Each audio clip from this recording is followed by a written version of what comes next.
Hiya, team. How are we this Monday morning after another holiday? Is it just me or does it never end? There's always something to navigate. And that's why I feel like there this is a life sentence with baby loss, stillbirth and infant loss, and it's not something I just don't think there's ever going to be anything in your life where you're not like, oh shit, one's not here. You know what I mean? And not in a way where you're like taken out by the knees. It's more just like a recognition of what's happening. Yeah, okay, so what's happening right now? This episode is going to be the answers and the responses to the. Is my mic on? I always have problems with tech, you guys. Never fails. This is going to be responses to the questions that I asked you guys to put on my Instagram story a couple of days ago.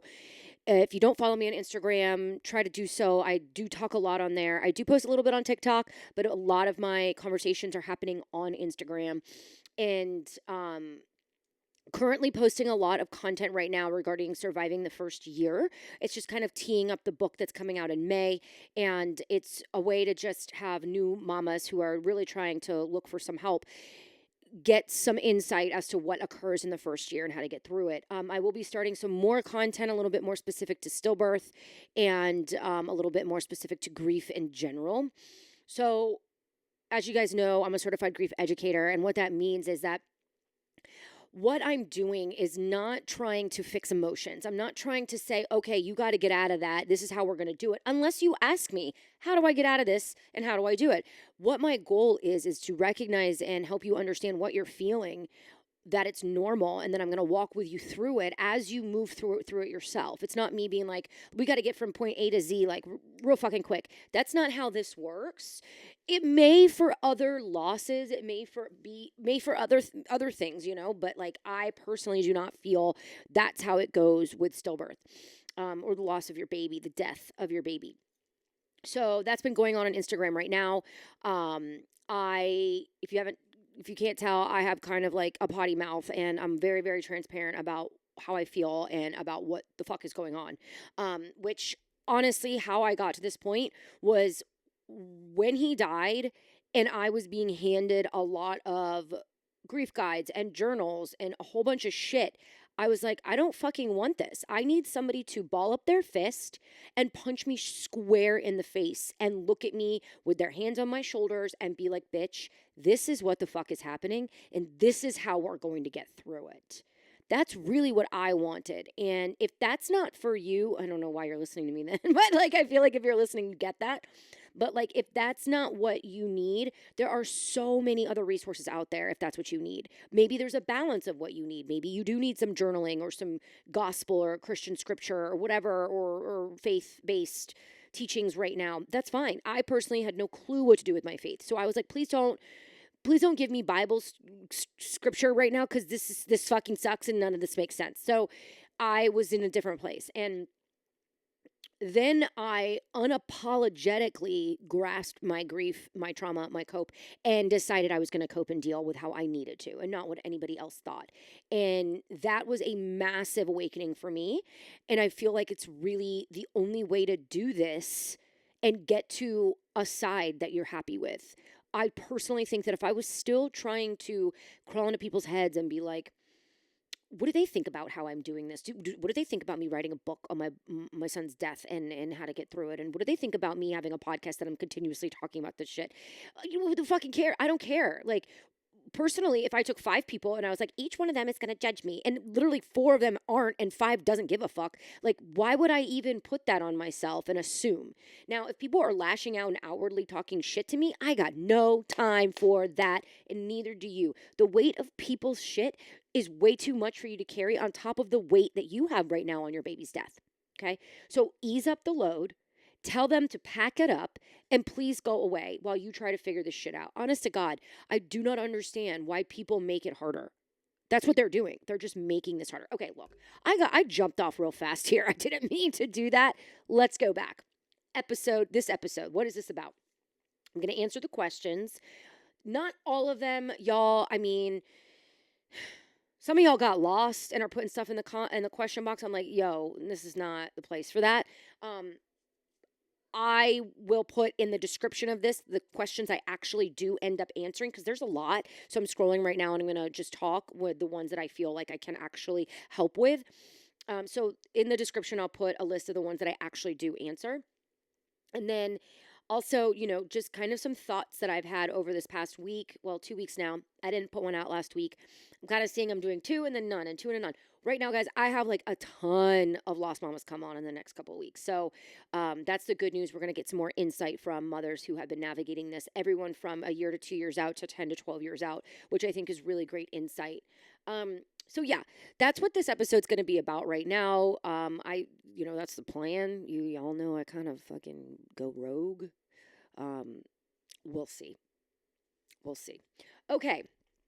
So I want to thank you guys for if you are listening and you put a question in the box, absolutely. I love it.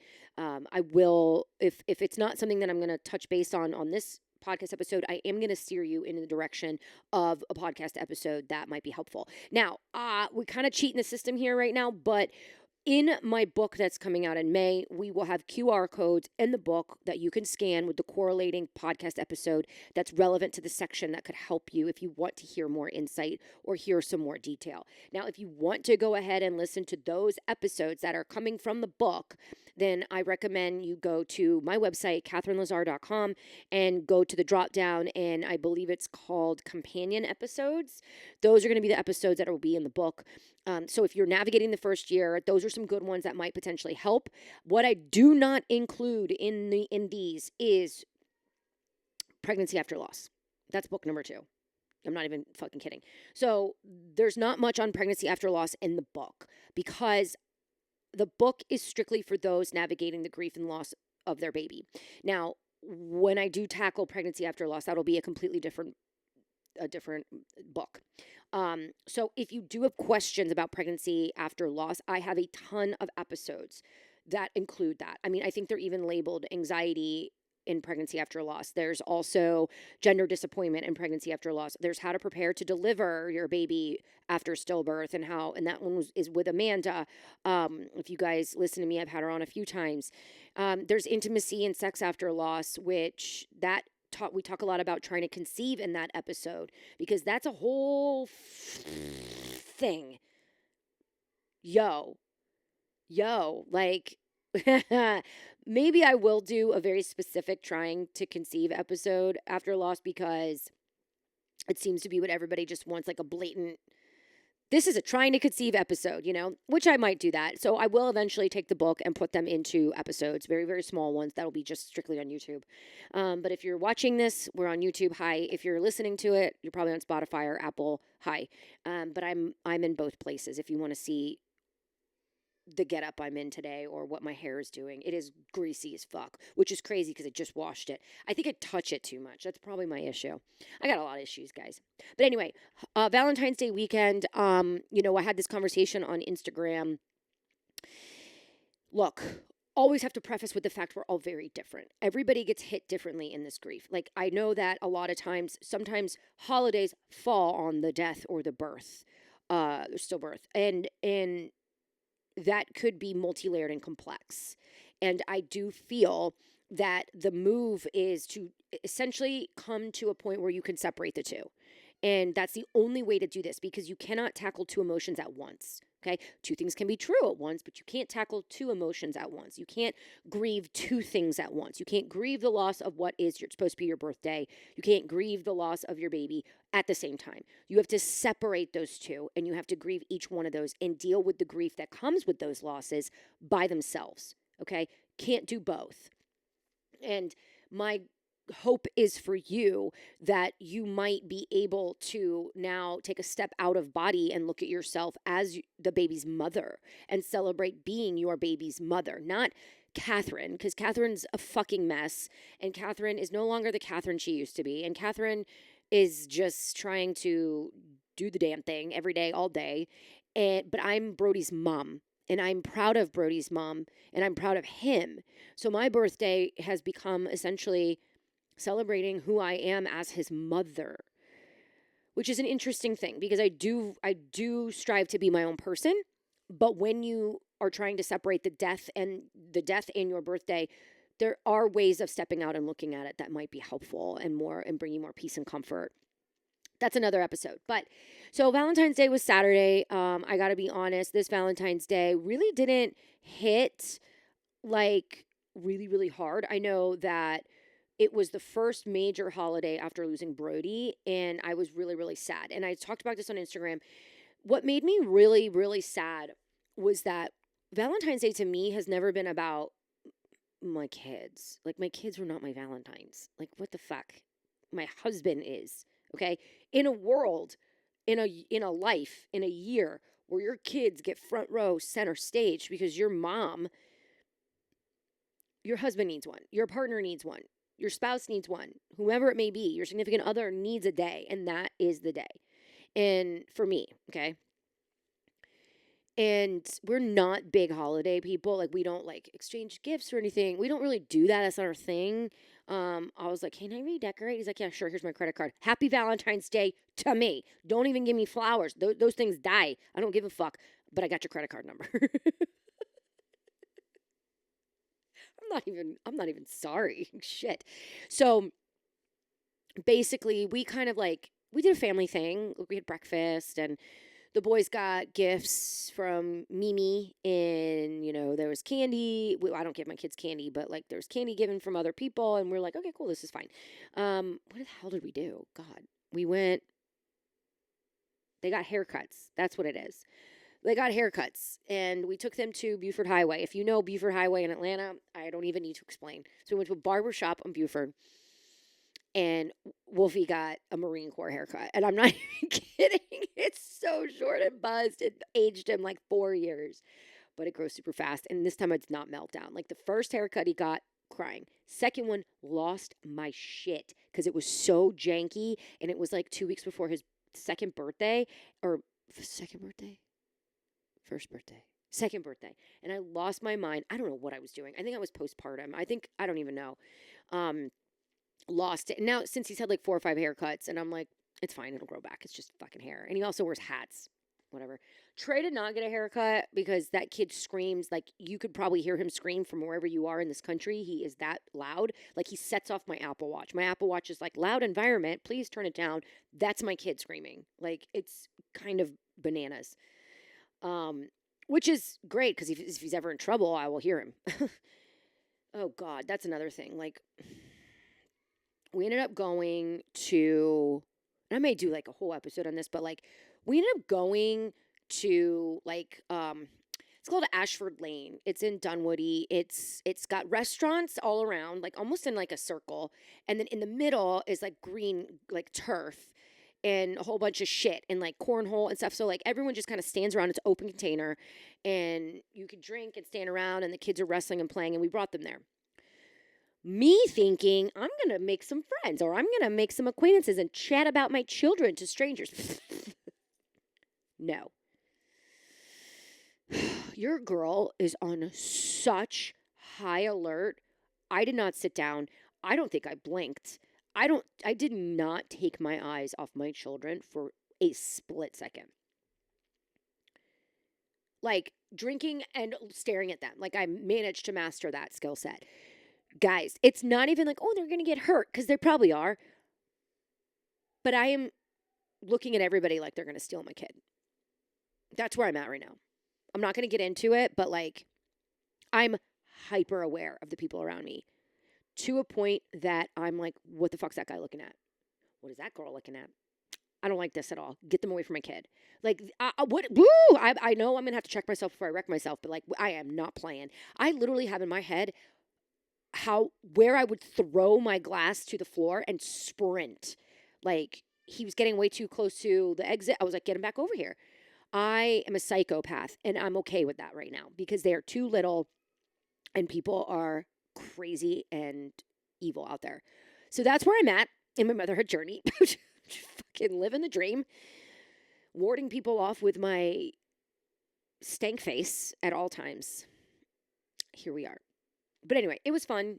My husband's kind of like that too, which is crazy because Michael is like Like, take me. And then he's like opposite. He is very non-reactionary, not emotional, really. Like, if he is, it's like it takes a lot. Me, it takes like somebody blowing their horn at a red light, like it's a green light. And he's not like that. I am. But he's even like kind of like super high alert. Like, what's that kid doing? What's he doing? No, no, no, no, no. Like, so I feel better. We're on the same team. We're on the same page. And honestly, I'm really thankful for my husband. We are a really good team, in my opinion.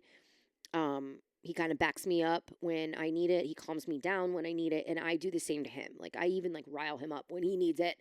Um, it was a great weekend. I'm not going to lie. It was like one of the most fun weekends I've had in a while, which is wild because this was the 5th Valentine's Day after losing Brody. Brody's symbol, one of his symbols, yes, wolves are a massive symbol of him and my entire family now at this point, but hearts. So Michael would give me when we were dating, even, when we got engaged, like everything, I would have marble stones. They're like little marble shiny hearts. And you get them in like gift stores or tchotchke stores or whatever it is. And he would always give me one and I would keep it in my pocket and feel it when I was anxious or like when I missed him or like whatever it was. And we have a bunch of them. When I gave birth to Brody, he brought our big one and we held it in between our hands together as I pushed. And that heart is also in photos with Brody. So it really means a lot. And then I ended up grabbing a swaddle to bring to the hospital and it has black hearts on it. And so black hearts are our thing. Hearts are our thing. And a few crazy stories. Like we went to Greece 5 months after we lost him and I kid you not, we found not just like a heart in a Valentine's Day store. No, it wasn't like that, like an obvious thing. It was more like there was like a rope in the shape of a heart on a fucking cliff by the ocean. And we were like, who put that there? Like, that's crazy. And then we were like, we got stuck in a random alley in our tiny car and couldn't get out, just driving around because we were like, I don't know, just having a blasty blast. And somebody spray painted a pink heart on a door. We were like, whoa, that's crazy. Go and visited this was a crazy story. And you can find it in my highlights if you want to see more of it on my Instagram under the Brody highlight. We went to visit his grandmother's grave in Savannah, Georgia. And when we got to the grave, someone had pressed a heart into the ground, like a stamp almost, by her headstone. And I was like, no fucking way. Here's the thing with me and signs. If a feather flutters down from a tree onto my nose, I don't give a fuck because there's a bird above me. Okay, that's not it for me. If that works for you, that's great. But that doesn't really work for me. Hello. And do you need a second? Podcast. I'm recording. Myself? You going to the gym? Okay. Sorry, y'all. My husband walked in. Michael.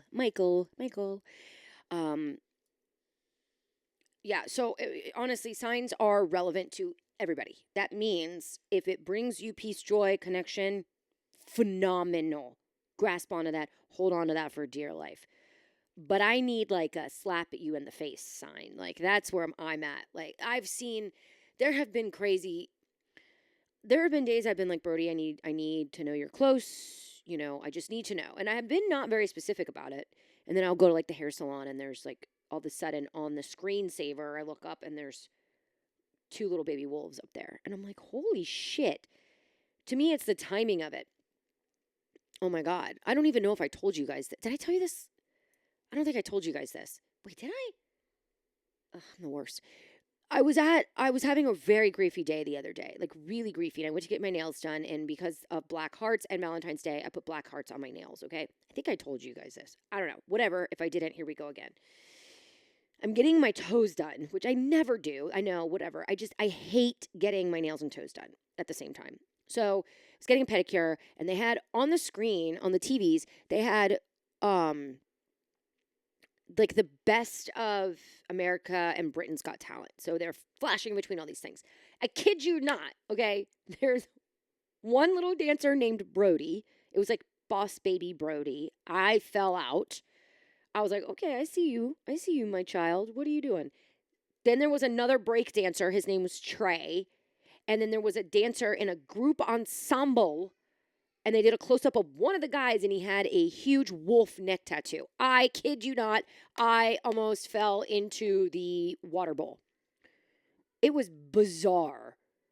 But that's kind of nuts, right? Because like Brody, Trey, and Wolf are very not typical names. I fell the fuck out, guys, and I needed that because I was really, I don't know what my deal was. I was just like, the culmination of the book, me having like an absolute massive panic attack, hitting submit because I struggle with not feeling good enough. I really don't, and you know, hoping that it's good enough for you guys, hoping that it serves the way that I want it to, hoping that I'm clear and in a lot of things and I'm not overly communicative about certain things, and like just, I mean, it's everything. It's everything. And yeah, there's probably stuff I forgot. I read it over and over again. I've got editors that have read it over and over again, and like I keep saying, "Oh, I forgot this, I forgot that." And they're like, "You have to back away." And it frustrates me that there are some things that I maybe didn't mention or I didn't say, and that doesn't mean I can't address it in a one-on-one conversation. I am having those, you guys. If you missed it, I do have one-on-one lost mom support sessions. They are virtual. You could book those. The link, you can go right to my website, catherinelazar.com, if you want to have a one-on-one. The sessions that I have had are about pretty specific. Either one of them, some of them are specific to like, how do I navigate, my pregnancy after loss doctor's appointments. Okay, great. Super specific. I'll give you some tools. And then the other ones have been like just openly talking, and I'm picking up on the things that you're saying and providing some experiential insight to what's going on and helping you kind of lean into what's happening instead of pushing it away, because that's the only way we can get through this. So yeah, I mean, it's up to you, whatever it is that you need. There's a list of the things that I can cover for you. There's really, the sky's the limit. And if I can't cover it for you, I will find you somebody who can. I do have a limit to the scope of what I can practice and what I can do, and what I'm willing to do. And so if I can't find it, I'll get that for you. So anyway, signs, do have a medium episode. She talks about signs a lot on there. Moms are really big about signs. I've gotten some crazy ones. When I was trying to conceive Wolfie, some crazy shit was going on, like lights and things falling and like just some crazy stuff like that. I knew my son, Brody, has been involved in both pregnancies after loss in a massive way. Almost to the point that me as a semi-believer is now probably a pretty big believer in the soul's connections. I don't know. You tell me. I mean, there's some stuff that's gone down that I'm like, huh? And I'm tough. Like I said, like I'm not going to be like, oh, the rainbow. Because really the people think that rainbow's for them. You know what I mean? Like I need something more aggressive. Shocked. So anyway, yeah. So more about that later. Maybe I'll even talk about it on here. So I'm going to start answering these questions here and see if I can help you guys. So I'm going to start with this question. I'm not going to say who it's from, but a lot of these I find might be pretty clear, but I am going to be specific more in these when I give detailed answers. So this mama said, are you ever able to find joy again without thinking that your baby should be there? And I will tell you that it really does depend on the situation. But I will tell you, there has not been one time that I have had overwhelming joy or happiness that I have not thought to myself, but my baby's gone. Now, that to me can either be a reality of grief and loss, or it could be self-sabotage. And I think there's a fine line. If you pluck from the atmosphere, my baby died and I'm supposed to be really sad and I'm not allowed to feel this happiness, I should not be feeling this amount of happiness, this is so not cool, then you are self-sabotaging your opportunity to step into a life that you do need and that you could be happy in. Okay? However, if you do think to yourself, wow, this is a perfect moment, but my son's not here, so it's completely imperfect, I truly believe that is normal. I think that you can acknowledge your sadness without letting it all consume you and take over the moment. I do feel that. Now, I will say it depends on the scenario. If my living children are involved in this happy, beautiful, brilliant moment, I may be a little bit more overcome with sadness than I would be in another situation. Now, if I am on a solo trip with my husband in a magnificent place in the world, and I'm just so incredibly happy to be there with him, I can have a wave of, wow, my heart is still semi broken, but I am so happy in this moment here with him. That I can see it being more of a fleeting feeling than an overall encompassing feeling. And I hope that's making sense. It really just depends on the scenario. I'm also getting to a point that I'm able to experience joy and happiness again with the fleeting tiny piece of sadness, because that is always going to be there. But what's also coming with it is a sense of pride that I've gotten to this point, that I've clawed my way to a point where I can feel this overwhelming happiness and joy. Of course, with my little storm cloud of sadness that he's not here, but I'm so incredibly proud of my angel baby. I'm proud to be the mother of 3. And I'm so fucking proud of myself for getting to the point where I'm allowing this to happen, where I'm able to feel joy again. I think where we get in trouble is when we don't allow ourselves to. That's where we get in really big trouble, because you can have it. You have to make the decision that you want it and that you give yourself permission to seek it out, or when it presents itself, to accept it and be happy with it. None of this happens in the first year. Maybe it does for you. Maybe you start to say, when you emerge from the trenches and you get out of the acute grief and you start to say, shit, I would really like to feel joy again and not feel guilty. Then you start to make the steps to do that. If you say, I identify with the suffering, I identify with my son's death, I'm going to wear it like a badge of honor, make it my identity, we need to have another conversation. That is completely different. But yes, I am able to have joy, think that my baby should be here, but not have it cloud and overtake my happiness. And it's getting better with time. The first year was, nothing compares to the first year. Yeah, things are hard. Don't get me wrong. But the sheer lack of unfamiliarity that I had in the first year was jarring. I didn't understand what grief was or how this worked. I mean, it's not going to ever go away. What the fuck? You know? And then as soon as I accepted that I can carry on with my life while bringing the grief with me, while bringing the love for my son with me, while mourning the life I thought I was going to have, but also still have joy, happiness, and making life worth it again. Then came the next battle. How to do that. But first, you make the decision to do it. So yeah, I'm super proud of you guys, because I think most of you, if you're even listening to this, are looking for those glimpses that you could get to a point where I'm at right now, where you could say, I've been through so much fucking hell. I still have my moments. I still have the days that bring me to my knees. I still cry. Of course I do. I've talked to moms 30, 40 years out that still cry. You'd be a robot if you didn't. Well, shit, nowadays, I don't even know what robots are capable of, but you know what I'm saying. Okay, I hope that helps. Next question. It's a comment. Mama says, I can't get people to give me grace around the sadness I have after my son died. I want you guys to listen to that again. I can't get people to give me grace around the sadness I have after my son died. Oh boy, here we go. You cannot get people to do something they don't want to do.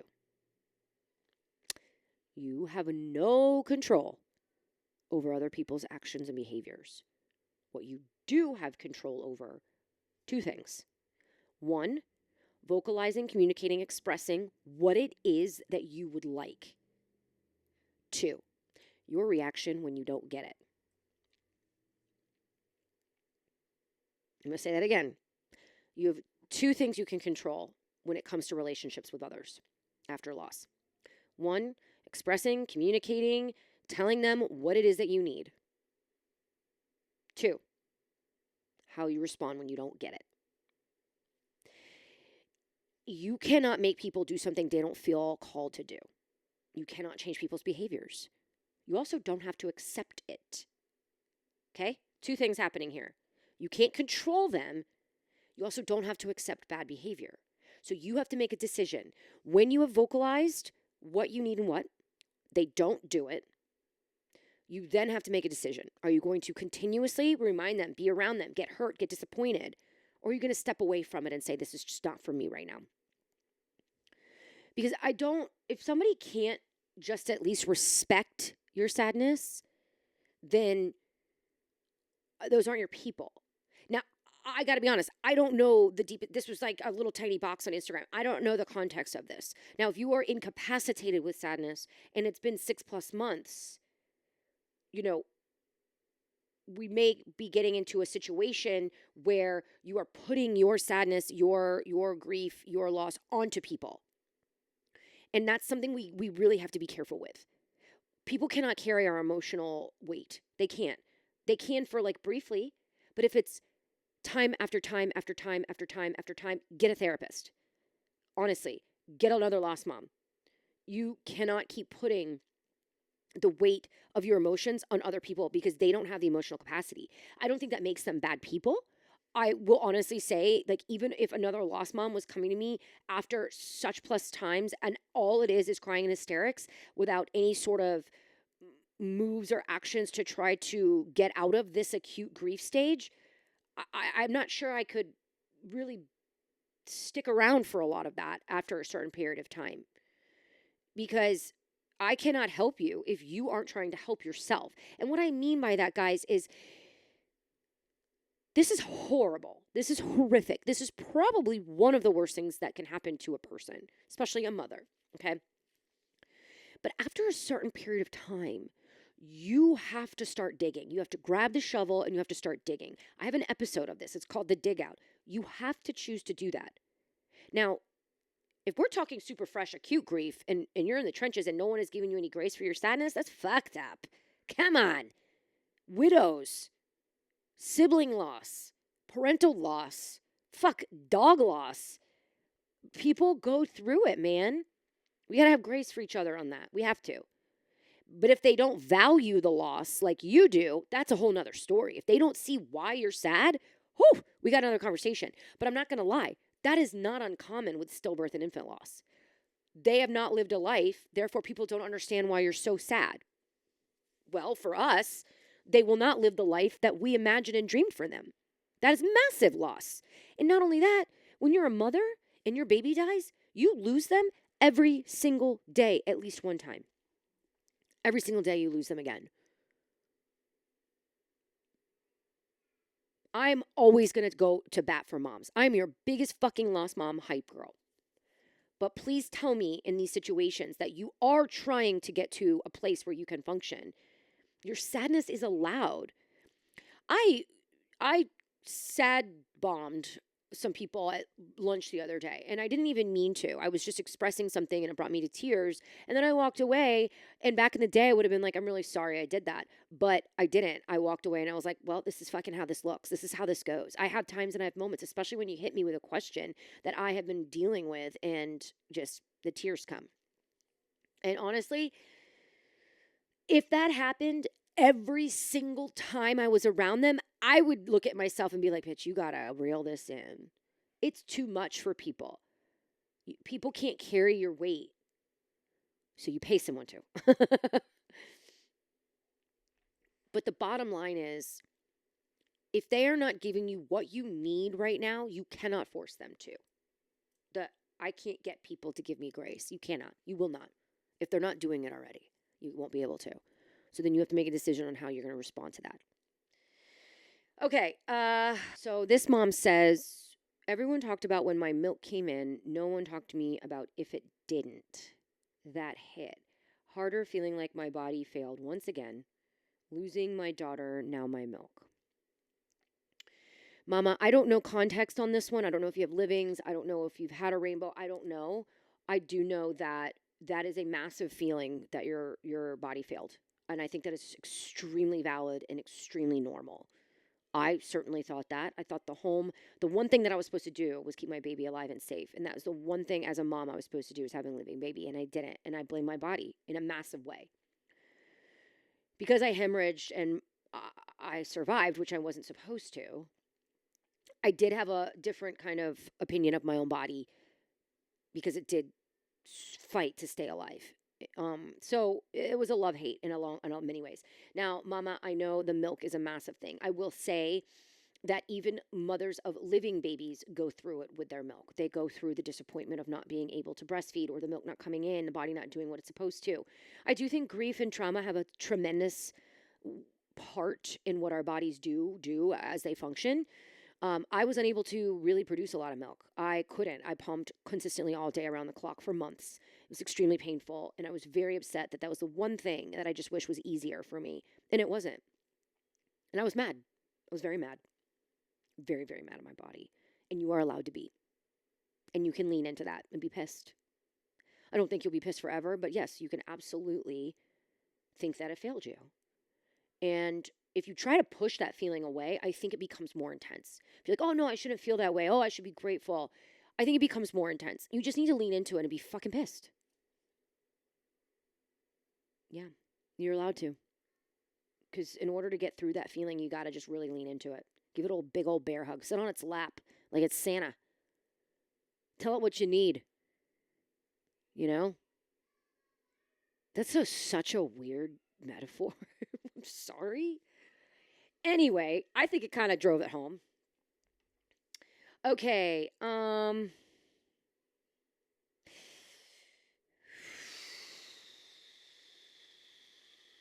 Okay, so here's another one. How to deal with strained family relationships following loss due to their poor, hurtful behavior. Okay, this is kind of stemming from the other one.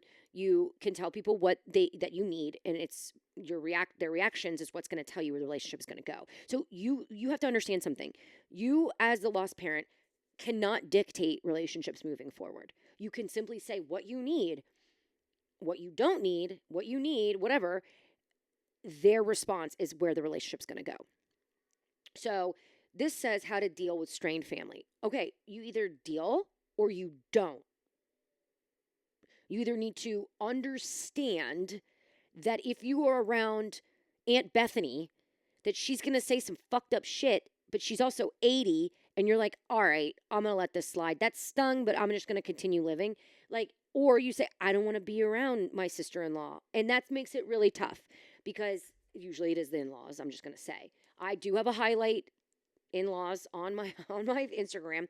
I also have an episode called the 4 types of relationship loss. It's actually called the 4 fallouts now. I don't know if I changed it, but there's 4 types of relationship loss that I think you guys need to listen to. And it's basically the fallouts that happen.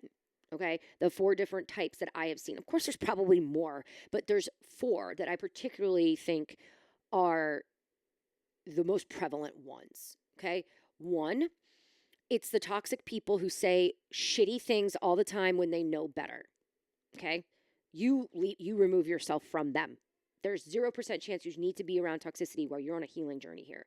If it hurts more than it helps, you need to exit the situation. Okay, 2, people who remove themselves from your life because your reality is too tragic and too sad, or they just really don't want to be around you in this phase of life. And they move. They leave. Either they ghost you or whatever it may be. You have to come to terms with that. 3, really, really, really kind people with really, really good intentions that just really still say super weird things.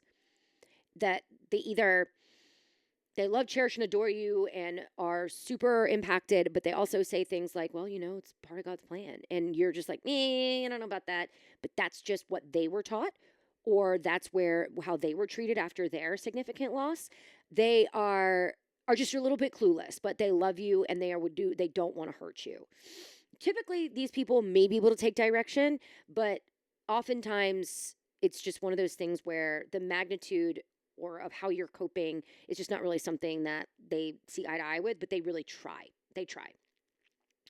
And then 4, beautiful, wonderful people who have shown up for you, been there for you, said all the most amazing things, been there, supported, say your baby's name, but they're in a phase of life that is too painful to be around right now. Typically, that's if they're pregnant again, or they have living babies and you don't have any, or they're thriving and you're not. So those are the 4 that I've simply kind of seen right now. Now, if you noticed, one of them doesn't give you a choice. They just leave, and you really can't do anything about that, okay? The other ones are up to you to decide what you're going to do with those. Okay. Are you going to stick around?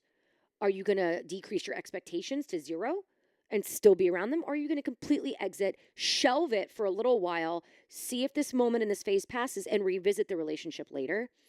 Those are the decisions that you have to make based on the context. Now, if this is somebody that you have to be around all the time, you literally may just have to man up, understand they're an asshole, and then just let it roll off and then remove yourself as fast as you can, but in bite-sized pieces be around them. But just know what might happen. Okay? Now, I know there's a lot of nuances here. I'm kind of just assuming and making a general statement. Like, I don't know if it's like your husband's sister and she says really messed up things. And he's like, but it wasn't that messed up. And he's not siding with you. He's siding with his family. We got more problems here. Okay. That's not a sister-in-law thing. That's a you and your partner thing that you need to really address with that. Okay. And I also don't know in what context. What inner wounds are you dealing with that you've had for years that are now coming out? Loss tends to unearth shit in people. Meaning, if Sarah, the sister-in-law, has had problems her whole life with people overshadowing her or outshining her or the attention's on someone else and nobody looks at her and she feels invisible, now that your baby died and you're getting a lot of attention, Sarah ain't going to like that so much. And here it comes. It's going to bubble up and make it real ugly, real nasty.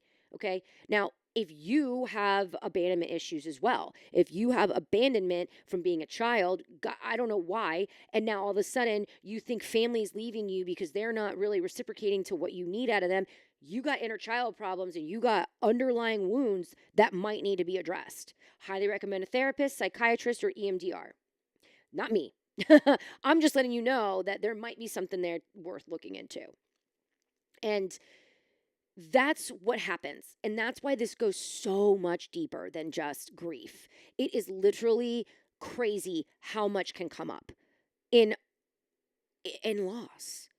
It's people can either show their best or their worst selves in these situations.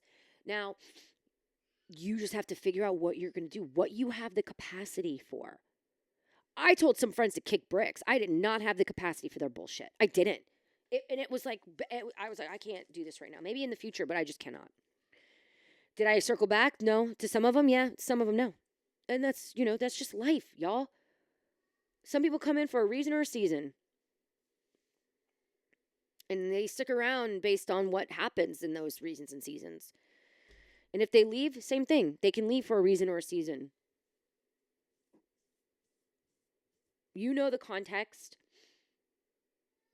It just sounds like poor, hurtful behavior. Say no more. Say less, fam. Get the fuck out. Exit. Do not be around poor, hurtful behavior. At least not in the first year. Okay. What to say to a mom who miscarried and lost her fiance and is getting blamed for his death? Okay. First of all, I have no idea the context here. I think what I'm trying to do here when I read these is try to give a general overview of my take on this. Feelings are not facts. Feelings are not facts. Because family feels a certain way, whether they need somebody to blame or they do truly feel that way, that doesn't make it a fact. You are not to blame, even though somebody, maybe even you, feel that way. Just because you feel it doesn't make it true. You are dealing with 2 losses. You cannot grieve both at the same time. You have to grieve your miscarriage, your sweet baby. You have to grieve the loss of your partner. Take out if they're related. That is only for you to decide, not anybody else. Sometimes in grief, people want to. Proximal causation is when people lean on the events that happened prior to a death. Lost moms do have proximal causation. What we ate, what we drank, did we get the water too hot? What did we do that killed our baby? And we blame that. We feel guilt over that. That happens with most all losses, especially if it's death by suicide. And that means like I should have picked up the phone. I should have come home earlier. Maybe I could have walked in. That's a whole nother situation. But when people don't have, when they're in the deep throes of acute grief and pain, they are going to try to find somebody to blame or something to blame. And I don't know the nuance here. I don't know the context of this story. But I do feel like people are going to take their feelings and try to make them facts when that is not possible. That is not the case. That's not the case. You have to just keep reminding yourself that. TTC survival guide. Trying to conceive is in my book. It is part of it because I do find that a lot of moms try to expand your family within the first 12 months. I started trying to conceive again after 4 months after losing Brody. And then, I'm obviously aware that some go surrogacy, IVF, or adoption. That is touched on in there, but that's not my personal experience. So mine is more like banging it out sex, and it's like super awkward. But that is in the book. I will be doing some content on that. But if you want some TTC insight, I would go listen to the sex and intimacy after loss episode. That one does shine a lot of light, and we talk a lot about the mental, emotional, and trauma that goes on into trying to conceive, physically trying to conceive, and then all the negatives and all, feels like another loss. Like, we do talk about that. So go listen to that one. Oh, God. Okay. How to cope with regrets about things we didn't do with our baby in the hospital. Okay.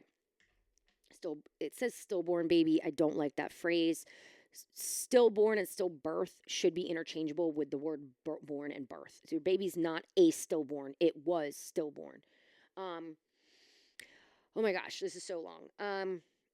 Okay, newly pregnancy after loss, first time since loss. How did you navigate feelings on excitement and fear? Okay, I've got several PAL episodes. So look at the anxiety and pregnancy after loss, and look at the birth plan for pregnancy after loss. Look at that. I do talk a lot about that. So definitely go look up those episodes. I think that's really important that you have an entire episode dedicated on that. Like, I'm literally writing another book dedicated on it. This one says, how do you work through anger towards having to start over, quote unquote? Not mad at myself or others, just mad that I have to start over in processing, decisions, pregnancy, etc. What I'll tell you is that's valid. I get super, super pissed that you have to do it again, especially if you want multiples and you would have stopped at 2, but one of them died. You got to do it again. Like, it still wrecks me because I don't even know if I'm done. And I'm like, shit, I would be if all 3 were here. So here's what I'll tell you. The only way to work through it is to literally go through it. Because once you get through it, it's not a feeling that you're going to have anymore. If that makes sense. Like, oh, I'm so pissed I have to get pregnant again. I'm so pissed I have to carry again. I'm so pissed I have to give birth again. Once you do all those things, you're no longer pissed because you already did it. It's in the past. So lean into it. Be mad. Vocalize that. But then do it anyway. Do it even though you're mad. Because when you get to the end of it, you'll be glad that you did it. And that feeling of being so pissed won't be active. It'll just be something of the past. Your transparency in your journey and stories of others help so much. Thank you. Oh, yay. I'm about halfway through your podcast lineup. It's been so helpful. Oh, you guys, I love you. Okay, I got most of them. I really hope this helps. It's interesting because as I answer these, like, what's coming out is just literally the processing part, the validation part, and literally what to expect moving forward with it. So I hope it helps. If you guys have questions, drop them in the comments here on YouTube. I don't check Spotify comments or Apple comments. I don't really know how to do that. So if you have questions, pop them in the comments and I'll try to answer for you. But I hope you like this episode, this style. I think it's really good to get perspective from other mothers and see what they're dealing with here. Again, I absolutely can have one-on-ones with you if there's anything in this that you want to unpack. If there's anything that you're going through that I think that you think I could help with, absolutely let me know. And we could book a one-on-one session. Those books are open. Just go to catherinelazar.com. It's on the homepage. It's the Lost Mom one-on-one virtual support. Book a time on my calendar. It's literally it's catered to you, customized to you, and I will be there and zip it until you tell me that you want to hear something from me. I'll be an ear to listen, but also shine some light and experiential insight on what you're going through. I'm also launching the stillbirth survival guided sessions. So these are going to be small groups, virtual. Basically me talking, me walking through certain topics that I found were important in the first year after stillbirth, and then Q&A. So you could participate or not, camera off or not, whatever it is that you want to do, take notes. It's just going to be most of what you're hearing here, but hyper focused on a particular subject for the whole hour. But yeah, this was a good glimpse as to what you might find in the guided sessions and also the one-on-one sessions. So I hope it helps. Go to catherinelazar.com. We'll be announcing a lot of stuff on Instagram as well. But I love you guys. Thank you so much for being here. And I'm rooting for you. And I love you and your babies. I'll see you next time.